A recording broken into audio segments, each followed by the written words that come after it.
talking to. Let's get on down to imagination.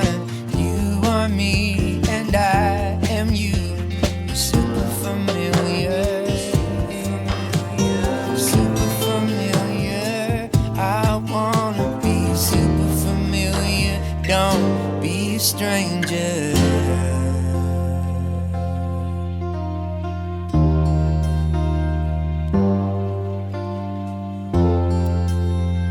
Welcome to Super Familiar with the Wilsons. I'm Amanda. And I'm Josh, and this is the podcast about Marriage 2.0 with kids. And side quests. Folks, welcome back to our little cavalcade of weirdness and fun. We did not record last week. I did put an episode out a little bit later, just because people messaged me and said, why aren't you on there? So I did want to talk a little bit about why we weren't on there. Unfortunately, a very good friend of mine has passed away. He passed away last weekend, and you all know him as Chicken Tom, a frequent guest on the program, and we always give him the shout out at the end of the program. He was an amazing person, full of curiosity. That's the thing that I really appreciate about him. He would get interested in something and then study the hell out of it and buy all the things for it. Now, sometimes he'd buy all the things for it and then do it twice, and then that would be it. But we're not here. We're not here to call him out, as he is in the great beyond. So, Chicken Tom, we will miss you, and of course, we will always shout you at the end of this show because you are and have been a part of who we are. Sending much love to Chicken Tom's family and looking forward to continuing visits from him in special ways. I had a visit from a cardinal this morning while I was sitting outside having my coffee, and I texted Josh because he was inside and said, my mom came to visit, and he said, how do you know it's not Tom? So enjoy those little moments from the people that you love who are no longer physically on this plane, but find ways to still let you know that they are there. We did do some things during the week and this weekend that helped me deal with and process that. First thing we did on Tuesday, we went to Colin's show and tell event at the Bull downtown. Colin has been a guest on the podcast, and he has a storytelling event where people just reflect on a particular theme. And so that was cool. We did that Tuesday. It's just great to be in a group of people who were there for the same reason. It's a space that I'm very, very content in. And then we had my 55th birthday party Friday night. That's right, friends. Josh is what he likes to say as double nickels. I am afraid that everyone will interpret that as double nipples, and no one wants that. So I think everyone wants double nipples. Your double nipples? Like Marky Mark, you can have 3. Is that triple nipples? That's whatever. Too many. That's when you're 555, we'll have a triple nickel birthday party. See, it's hard. It's difficult. No, it's not hard. Don't think nipples are hard. It is difficult. Anyway, Josh turned 55 on the 17th, friends, and we had a lovely party. We did. You did an exceptional job. Thank you. You made a 55 cake, which was 2 cakes that somehow you shaped into numbers, and it had delicious cream cheese frosting on it. And I was homemade, by the way. And I was appalled because I saw this big bowl of cream cheese frosting you had made. You had already frosted the whole cake, and you were going to throw it out. I didn't need it. I needed it. I know. I actually started it. Muffy was helping me finish the cake because I was getting frustrated with the frosting of it. There was, some left in the bowl, and I said, just put it in the sink. And she looked at me and said, no, Josh will want this. So Muffy actually rescued it for you. And we had way too many people in this tiny little house, and you even had well wishes from people who couldn't show up. Yes. So that was really great, and you printed them out and you put them on a big poster. Yeah. So what I did is I asked people to send me in honor of Josh's 55th birthday 5 things they appreciate about him. Now, for my 50th birthday, you had people do video messages. Or you had people write things and then read it to me in person at the party. This is very representative of you and that you're a multimedia type person. I am a writer, so I asked everybody just to send me words. I am a lover of words, and I'm going to put these all together in a book for you. But for example, we did have one friend who went rogue, and I couldn't make it fit into 5 things, so I saved it for the podcast. This is from Justin Henson. Amongst other podcasts, he does The Movie Wire, which is about cars. What? No, it's about movies. Or maybe it was about cars in movies, like No, Herbie the Love Bug it's and Lightning McQueen. Film reviews. So anyway, go ahead. All right. So this says, I decided to do mine in a Dr. Seuss format just so I can get funny word noises on your show in appreciation to Josh. Oh, Josh, the things about you and the places you will go. I like how you walk, kerplop, kerplink. I like how you talk, kerzap, kerzink. I like how you sip, glug glug, kerchink. Though sometimes I wonder just what you might think. I like how your beard goes whoosh in the wind. I like it's got its own place to tickle your chin. It swirls and it twirls like a fuzzy old kite. I'm half sure it giggles all day and all night. No, I don't need this beard laughing all night. I love how you joke with a wink and a grin. Your humor's so bright it could light up a bin. Oh, Josh Wilson, truly, it's perfectly clear you're a wonderful man. Happy birthday. I love how it ends with not a rhyme. That is perfect. So thank you, Justin, and thank you to everyone who reached out, including our friend Chris Barron. I got Chris Barron to send lovely well wishes about Josh, although now Chris Barron and I are texting friends, so he's not just your friend anymore. That's fine. Is that a weird flex? That's very weird. Didn't like that. Let's move on. Okay.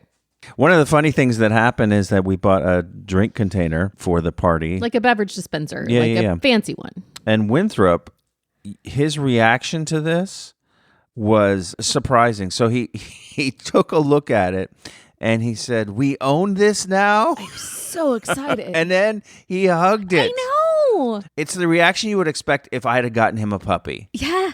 No, he was, I think maybe because he's been in so many hotels in his lifetime and you see them like in hotel lobbies and stuff, like with the fun fruit in it. So it just empty sitting on the counter. So excited. So now we know what to get him for Christmas. Because he wants multiple ones. He's planned out what is going to go in each of them. And then at the party, it was super cute. He and another friend who's his age were just standing there serving themselves up some citrus water just over and over and over again. And then he was super sweet. So I had put it back. We had put the water into a pitcher and put it in the refrigerator overnight. And then yesterday morning, I put it back out into the dispenser so he could get it for himself. But the citrus... Well, when citrus sits in water overnight and it's got the rind on it, it gets kind of bitter and like pithy. And he was so cute because I don't think he wanted to hurt my feelings, but he took a sip of it and then he waited a minute and said, "I thought I wanted this, but I'm not really in the mood for it. So I got this for you." That's great. Well, all I know is that my 9-year-old now is emotionally bonded with a liquid vessel. Yes. So I don't know what to do about all that. I mean, honestly, like I've seen less tenderness when he hugs you. He loves this thing so much. I never in a million, that was not on my bingo card for 2026. Yes. So we had a lovely time at the birthday party. And I'll tell you what, I told the people gathered this as well. I realize about myself is that I enjoy bringing people together and connecting them and just sitting back and enjoying that, like sitting back and watching that. Like I don't need to be the center of attention. In fact, I get uncomfortable when I'm the center of attention a lot of times. I'm definitely like an introverted introvert. You're an extroverted introvert. No, I'm an introverted introvert. Who sometimes like cosplays as an extrovert. You're right, with delusions of grandeur. Yeah. I invited some people from different worlds and they all came together and I just enjoyed watching them get to know each other. It was a wonderful thing. It was like they were exchanging phone numbers and they were making plans and it was very Maybe cute. We should start a dating service. No, these people were friend bonding, not like everybody here had a significant other. Well, we can call it the Double Nipple Friend Club. Nope, we're not doing any We are exchanging. calling this the Double Nipple Friend Club. That's when you move to the retirement community and get your upside down pineapple. And then last night we went to a Sopranos party hosted at someone else's house, a house in which I'd never been, and a house that has, as you walk into it, the door, a room to the right. It is probably a 10-foot by 4-foot room. Like it used to be, the guy was explaining to me, it used to be like a mud room, which I didn't know they had mud rooms here in Gainesville. He turned it into a tiny tiki bar. It's so amazing. It is like just big enough for a bar and a couple bar stools and then a couple chairs and a little small table. Yeah. But it is the most decorated tiki bar I have, and like super concentrated. Yes. Like all in one tiny little space. Now, you spent some time in there. I didn't spend any time in there because I had never seen The Sopranos, and so they were playing it with the captions on. So I just sat on the couch and watched like a full episode. I got super sucked into it, but I didn't spend any time in the tiki bar. So what was it like being immersed in this space? Well, because it's so concentrated, it kind of veered into the SpongeBob territory. Yeah. But it was super cool. Like, it was painted dark, and you had colorful lights in there, and everywhere you looked, there was like a detail. There was something. There must have been at least, I mean, I don't know, several hundred things on little shelves and little corners and little nooks and crannies. I mean, there must have been a good $25 sunk into the value of all of these tchotchkes. No. But it was very cool, very interesting. He was explaining to me that sometimes they spend hours upon hours with friends in there, and it seems to get bigger on the inside as the night goes on. That's really interesting. Well, that's really interesting. They've just explained drunk in a new way is what they've done. I didn't think about that. Well, but that begs the question then, like, what if you had this small space, what would your dream for it be? Like a 4x10 space? Yeah. I don't know. Let's ask the audience. Email us at familiarwilsons@gmail.com. If you had a little space, like maybe a 10x4 space in your house, what would you do with it? Because it's not good for much practical, I don't think. You can't, I mean, I guess it could be a tiny guest room, like just for a bed. Right. Or a tiny escape room. I don't know. What would you do with it? Maybe you do have a little space in your house that you've done something neat with. Familiarwilsons@gmail.com. Let us know. Because I don't know what I would do with it. Do you have an idea? I do. Oh, I know. Like, All right. right off the bat. All right. We'll save it for next Okay. week when we talk about people's answers. You know, we have the closet under the stairs here, and it's a significant, I mean, it's pretty big. That's probably what, 10 by 3? Yeah, that sounds about right. But we just use this to store shit in. Right. It's it's a storage closet. And we got, but it's also where the kids and I go when there's tornado warnings when you're at work because it is fully enclosed. But I think about that. Like if I didn't need the storage, I could turn it into something pretty cool. The thing is that we have Andrew's old room that right now we use as an office, but really what we use it as just to store shit in. Yeah. We can, let's make a tiki bar. It would be big. Well, maybe, but that's been done. Like, we've seen that done. So what could we do unique, like an Irish pub? Let's do like a British pub, an Irish pub. Let's do that. We get wood paneling on the walls. Yes. Let's do it. How much money are we willing to sink into No, this? but here, this is what I think is super cool about it is that it's not like we put all the money into it and we get it done in, like 1 week. This is a thing that we start like over time. And it's like you're really investing in it. And so like we thrift and we go to the antique places and we find things just as we find them. Like it's a project. It's like a theme party I love a theme party with my whole heart. I mean, I'd never seen The Sopranos and I bought myself some velour leopard print skinny jeans and a gold lame top. I mean, I wore really obnoxious press-on nails with like diamonds in them. And I'm so excited. Let's do this. So are you saying one wood panel a week? What do you Yes. mean? Okay. All right. Well, we will see. And then when people are like, what is this? You're like, this is our eventual pub. But like, it's slow. I'm so excited. And then it could be also like kind of like dark academia. So it's like kind of like a library-ish thing, but with a pub. Sorry. Pub and library? No, ma'am. No, we're going to have bookshelves and like leather armchairs and like maybe a fireplace. And then also a fireplace. Yes. A fireplace? Yes. How? No. I am so excited. No, it's not. This is my new project. Remember when I was doing little baby houses? Yes. I stopped that Yes. because I think I have adult onset ADHD, or maybe Yes. it's always been here. Yes. Which makes sense because I also have anxiety and they tend to be comorbid. I'm gonna make a pub in my house and it's gonna have a fireplace. And We can't have a fireplace. Our bedroom is right above it. No, it's gonna We don't want to have to smoke be ourselves out. It'll be electric. Okay, yes. Speaking of electric, a fireplace would have been great yesterday when it was fucking 107 degrees. Oh my God, we went to soccer. We went to soccer, and we're not doing a soccer update, like with the music and the announcing, because the game was atrocious.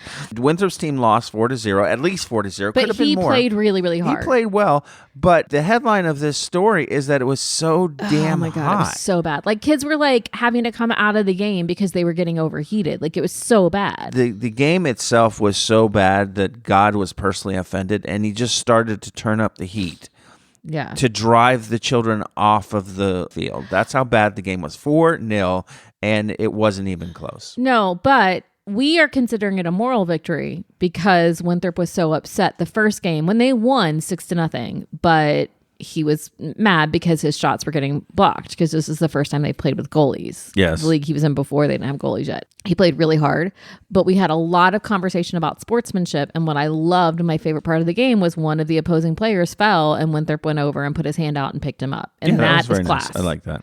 And in this league that he's in, they also do a different sportsmanship value each week. Yeah. And the player that exhibits that value the most gets a medal. And Winthrop got it yesterday. And when I asked him what it was for, he said, I don't know, playing hard or something. So I don't really know what the value was. But it was a good Winthrop day. The team, not so much. I like this coach, super nice guy. But the other coach was out coaching him like a lot, right? Well, because the other coach was actually talking about positions, and he had a board that he was writing everyone's assignment on, and yeah, no, that guy, he looked like Cam from Modern Family, if you're familiar with the thing where he was also a football coach, and all, so like he reminded me of that. It was great fun to see him running after the ball because he was a larger man, but yeah, no, we got out coached, out classed, out everything else. But Winthrop did well, and he picked the kid up off the ground. So what can you do? I will tell you one thing happened this week about soccer that caused me great distress. I was talking to Winthrop, and I had mentioned in passing that I loved to play soccer when I was a kid. Right? I didn't know this about you. Not organized soccer, just like I soccer. also didn't know this about you, though. Yeah, so I'm talking to him about it. Well, because we're talking about camp, and one of the things I loved to do at camp was play soccer. And then he got this look on his face, like the look of one who was recalibrating how history worked in his mind. And he looked at me. He said, "They had soccer back then?" Yeah. Mm-hmm.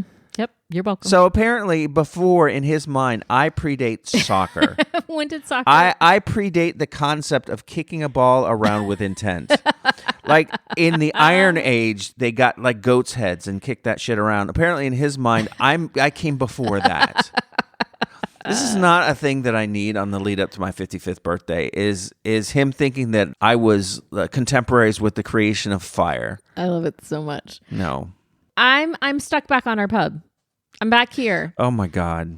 So should we stop the show now and talk about this? No. I just want to tell you that. So I'm starting. This is a thing that's new in the Wilson household. Is that May 11th I take my first course as a doctoral student. So I'm getting my Doctor of Education, and I had my orientation thing the other night, and I'm realizing that I'm really going to need a dedicated space to work, and so it needs to be in a pub. To be in the pub. So this pub that we're going to have is going to have library books and a desk in it? No, ma'am. Why? It's not. Then that's not a fucking pub, is it? With a desk in it. Get out of here. Then just get me a cozy armchair. No, you'll have to take your classes at the bar. Yeah, that's good too. The people at the thing are gonna say, because they're remote classes, you're gonna be on Zoom. They're gonna say you're gonna have to turn off the neon sign, please. No, there's distracting no neon the other signs people in British Irish pubs. We need a pub dog. We've got a pub dog. Never mind. I'm so excited by this. But yes, no, you're old is what we learned about soccer. And just tell you another thing that he said to me the other day. I was taking him to school, and he made a reference to something that I still don't fucking know what it is. And I said, "Oh, Winthrop, what does that mean?" And he says to me, "Oh, it's a Gen Alpha joke. You wouldn't get it." He's 9, and now he's gatekeeping humor from me. Yep. What is going on here? This is what we've raised, a child who is so into this idea of being in this exclusive club that he wants to keep me out of it. This is a Gen Alpha joke. Oh, you mean it doesn't make sense? So the two older boys introduced me to the idea of the anti-joke, which isn't a new idea. Like Andy Kaufman and some of these performance artists did anti-jokes in the day, but it felt like they had thought and intent by it. Anti-joke now just simply means something that's not funny, but you laugh at it anyway. Yeah, I don't know. Have you heard of this concept? No, I don't want to do it. No. Again, you can't handle the fact that the comedians we had back in the day were of such better quality than the ones that we have now. Okay. I just feel like the anti-joke is any 4 or 5-year-old trying to tell you a joke. Yeah, well. Because it never makes sense. I spent 16 years teaching 4 and 5-year-olds, and I mean, you can only laugh at things that aren't funny so many times. That is kind of along the concept of when do you stop letting your kid beat you in sports? You never let your kid beat you in sports. Or any kind of board game. Or card game. We've done this. He cheats. So, like, I'm not letting him get away with that when he's cheating at a All game. kids do that. Okay. Like, all kids do this. It's developmentally a thing. It's a milestone. Cheating is a milestone. Very good. When do they, like, break out of that into, I'm going to be an honest human being now? I think we're getting close. Oh, I hope so. You picked a kid up at soccer. I have hope. So that's our soccer update for this week. We'll see what next week brings. Hopefully it will be just a little bit cooler. I want pizza. What's going on? I don't know. ADHD. Are you a parent? Do you have a child? Has that child ever looked you dead in the eyes and said something that sounded like English but wasn't? Introducing Kids Speak AI. It's the artificial intelligence that goes right in your ear and translates what your children says back into a language that humans can understand. Just last week, a father in Ohio heard his son say, "That's giving low-key slay, no cap." The father didn't have kids speak. He could do nothing else but simply walk into the sea. But with Kids Speak AI, you'll know what Riz means in real time. You'll understand why everything is either bussin' or a federal crime. You'll find out what a Sigma is and whether you are one. Spoiler, you're not. Kids Speak AI, because your 9-year-old just told you it's a Gen Alpha joke and you didn't get it. And he was right. Kids Speak AI, available now wherever dignity used to be sold. Disclaimer, Kids Speak AI cannot guarantee your child will ever find you funny. No technology can do that. We're sorry. Super familiar with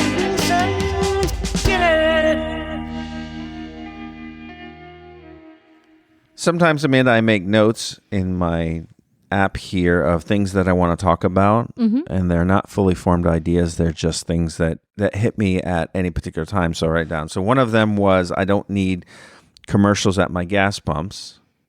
Yeah, it's obnoxious.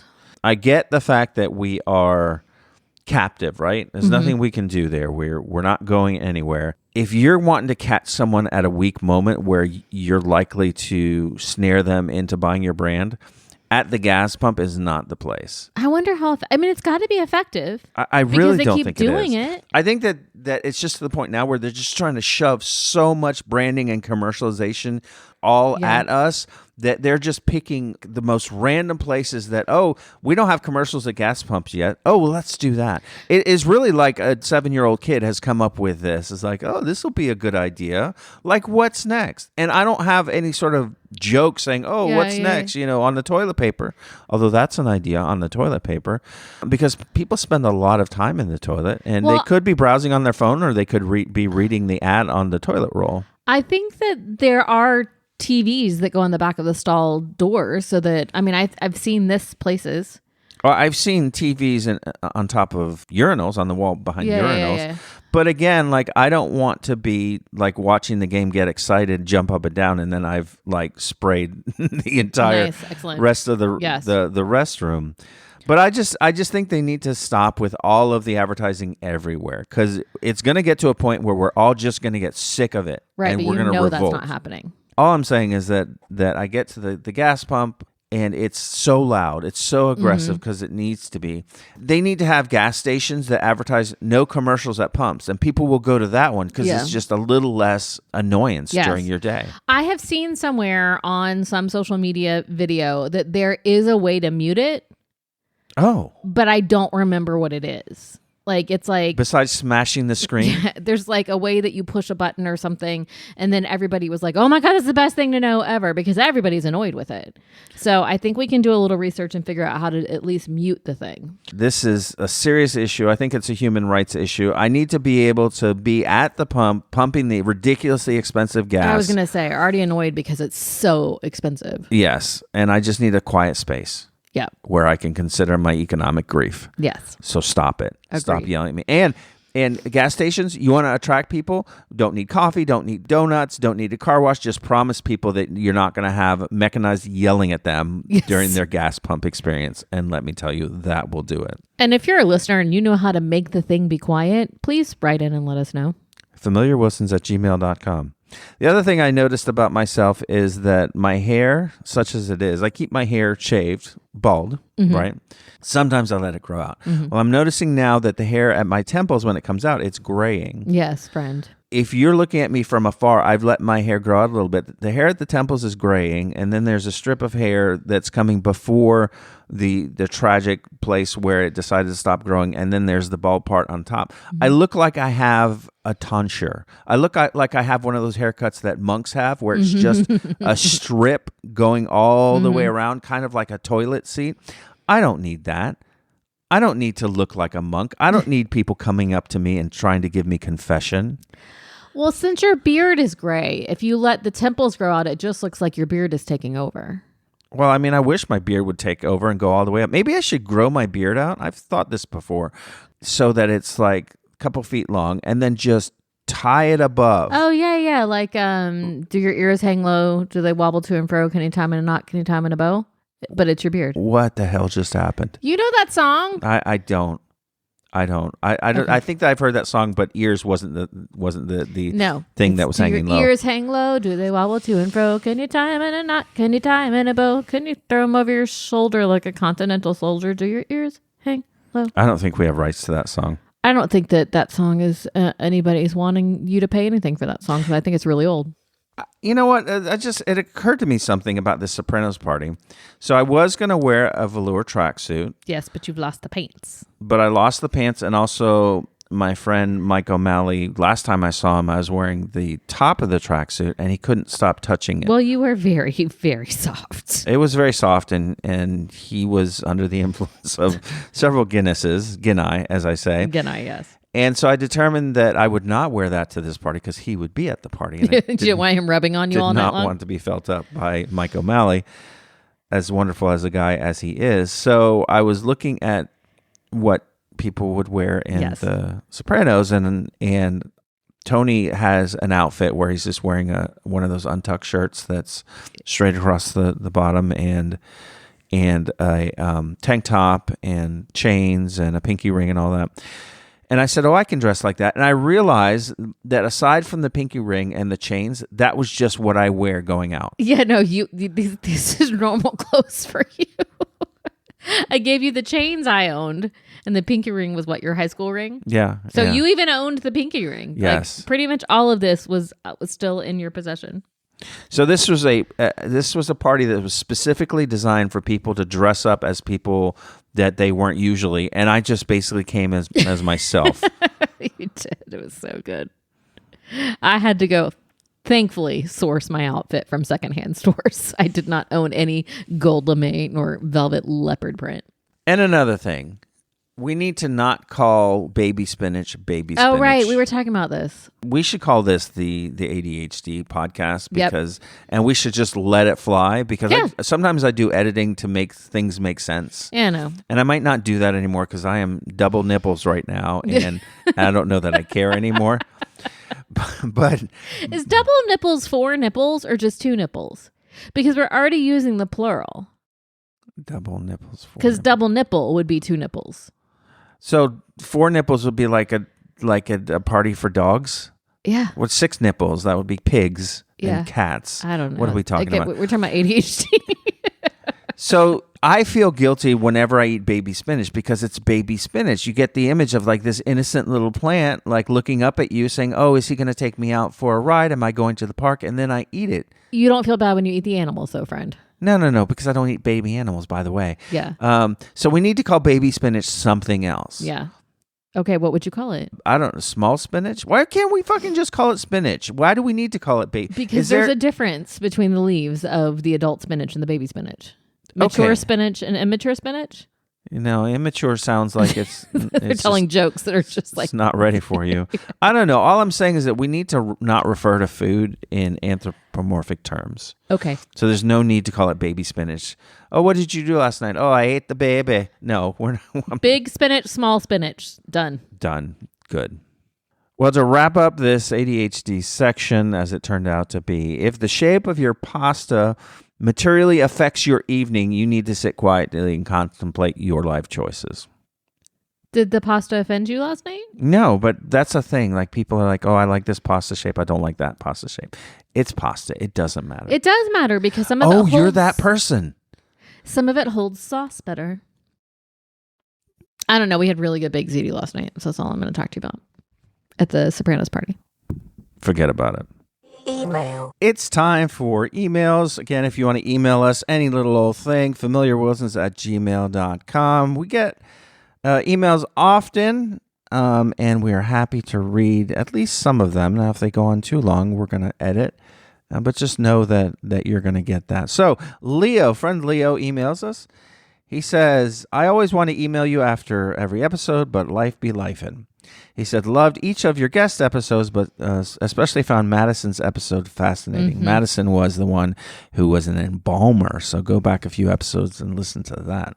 We should have her back on. Mm-hmm. He says, as for self-checkout lanes, I've always said they were invented for guys like me. When I shop, I'm usually only there for a few things. I shop only for the exact things I'm there for, and then I'm ready to go. So they're perfect for me. Now, of course, as Amanda and I established yet again yesterday, she likes to wander around the store, yes. and I am more like Leo, where I just want to get to it and get out. I don't know what I need until I see it. That's a problem then. So I know. you're saying that we would save a whole hell of a lot of money if we just blindfolded you all the time. Yep. Okay, very good. Leo continues and he says, Walmart is truly the problem child, though. I'm not sure about the one near you, but here there are about 20 checkout lanes and some of them self-checkouts, but almost all of them are closed with no cashier on any given day. As such, sometimes you get stuck behind someone with a full cart and self-checkout because they simply have no other choice. Here, Kroger is probably the last store that actually has cashiers in almost every lane and baggers. As for merging into traffic, Ohio drivers notoriously have no clue how to properly merge. Well, Leo, I don't think anyone does. I think that was the point of us talking about it. No one knows. It's been a running joke here for as long as I can remember. Add to that, here in the Cincinnati area, everyone thinks they're a race car driver. I guess the good news is this keeps you very alert at all times. Yes, it keeps you in a state of high stress and cortisol. That's wonderful. He said, kids snitching is another form of the universe getting revenge on us. Yes, we talked about Winthrop snitching on me to his other little friend. I did not like it. Well, Leo says, never, ever say anything in front of a kid that you don't want the general public to know about at some random function or gathering. Now, I have become even more cognizant about that since Winthrop grassed me up to the neighbors. You, however, and you can tell me if I'm wrong, you, however, say all manner of things in front of the children that it seems that you don't care whether they say or not. What do you? Why are you calling me out on this? And what did I say that you think this about? I feel like I'm often saying, "Don't say that in front of the kids." Yeah, I don't know. I guess I just don't like. I operate under. I think everybody needs to have accurate information, and so like when Winthrop asked what my shirt meant, which it's a reference to the Salem witch trials, and it says they missed one, and I started to explain it, and you like went into Monty Python and were like, if the witches don't float, and so like, because I was you're like float witches and ducks and whatever, and you took, because I was ready to talk about burning people at the stake. So yeah, I guess I don't think about it. Well, I'm not talking about that. That's a different conversation on like how I want to keep the kids innocent for longer and you want to prepare them for the future. And I'm not saying one is right and one is wrong. I'm just probably saying a good mix of the both. I'm just saying, like, if we're talking about someone, yeah. I think sometimes you're saying this and I'm like, oh, we might run into that person that you said that about. Yeah. My mom said, no, actually when Muffy was little, it got me in trouble a few times because she would tell her friends and they would tell her parents. And then I got in trouble. So you have an example? I do, but I'm not going to give it. We'll talk about it off air. Leo continues. Now, of course, folks, he is responding to things that we talked about in past episodes, lest you think that this is another ADHD letter. He says, the neighbor situation is kind of sad. We talked about knowing your neighbors or not knowing your neighbors and all this and that. This is something we talk about often, the general lack of community in the U.S. We try our best to stay engaged with our neighbors as well, and we do pretty well with a few of them. I think if littles came in for a few Easter eggs, that would be fine. We also don't mind neighborhood kids coming into our yards to play. We still have a trampoline and a jungle gym set, and from time to time, there will be kids here playing. We're like a neighborhood, like a playground. Yeah, he is like a playground. He's going to have to, install a water fountain and some bathrooms. Yes. He said, Amanda just wanted to give you some positive energy for your perimenopause situation. My wife is right there with you. So at night, I essentially sleep in a walk-in cooler. Yes, Leo. Thank you for the positive vibes. I appreciate it. My heart goes out to your wife. Last night, Josh, in his sleep, was complaining about how cold he was. Turns out he was sleeping on top of the blanket. And so I tried to move him and he told me to leave him alone and not tell him what to do. So maybe he also has the perimenopause. He ends with, lastly, Josh, I absolutely love the super familiar song since the first time you featured it as a short clip. Great tune, sir. That is our lovely friend, Ricky Kendall. Look him up on all of the streaming apps. Actually, there are two Ricky Kendalls. One of them, don't look them up. Look my Ricky Kendall up. How do we know which one is which? The one that sounds good is my Ricky Kendall. Okay. He says, take care, Wilsons. You guys have soccer, and my weekends are currently consumed by my son's AAU tournaments. I can't complain because this helps keep us bonded, and we're making some wonderful memories. Yes, Leo, usually we make wonderful memories at soccer, except this last week where we just simply watch children melt like candles on the field. That was really on bad. The pitch, I should say. Really, really bad. And the other coach... And now I'm thinking about it. He brought a whole tent for his team to sit under when they were. Yeah, 10 by 10. Yep. Yeah. Pop up. We should bring our tent. We're gonna bring. Week. I told the coach we bring our tent next week. Oh, so. You did? Yeah, I did. So now we have to do it. Oh, now I resist it. Okay, I gotta take the tent out, and make sure it still works. No one likes to be told what to do. And now is the time in the program where we tell you what to do. Amanda, what should we do? If you've got a 9-year-old and you don't know what to get them for Christmas or Hanukkah or whatever holiday you celebrate, get them a beverage dispenser. No, I got actually, when we were getting ready for the party, we had it catered by a local place. So if you were from Gainesville, Mia Pa, Latin food, so good. Perfect. I recommend, I was a little like, I could save money and I could make all of this stuff. No. When you're having a party, if your budget allows, cater that nonsense. I mean, and cater it locally to a local establishment. But I also went to Trader Joe's and got a couple things to supplement, and they have a chili lime chicken that is just like a chicken breast sliced up, already made, and you just heat it. And that got so many compliments at the party. So my suggestion is, if you're local, Mia Pa. If you are not, go try the chili lime chicken from Trader Joe's. My suggestion is keep having birthdays. They're fun. Yes.